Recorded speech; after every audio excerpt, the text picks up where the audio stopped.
Hey there! Do you have a Roborock S7 robot vacuum that just stops moving and throw the error message? Are you sick of seeing that annoying error message?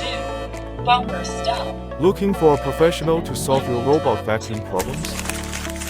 You don't have to worry, we've got the fix you need.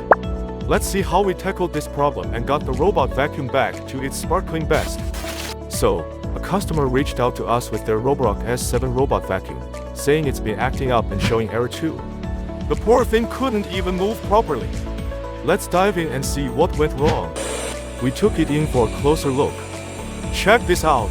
When we tried to start it, the bumper was stuck, and the error too kept flashing. Bumper stop. Sounds frustrating, right? After a thorough inspection, we found the culprit, a faulty bumper. This bumper was causing all the drama and throwing error 2 tantrums. We knew exactly what to do. We recommended a bumper replacement.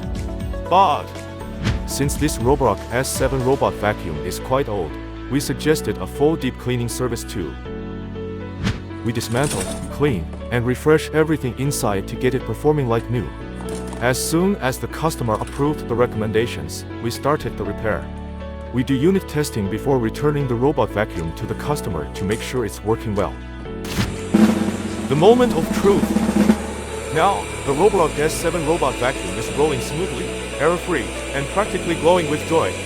When the robot vacuum are returned to customers, they say the robot now runs really well and they're satisfied.